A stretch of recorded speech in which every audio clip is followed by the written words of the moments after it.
Автомобиль Geely Atlas 2017 года выпуска, 2.4 бензин атмосферный, коробка автомат, передний привод.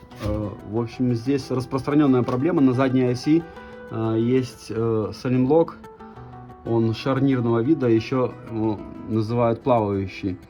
В общем, со временем он издает такой противный скрипучий звук, как телега старая скрипит. Алексей, пошатай, пожалуйста, автомобиль.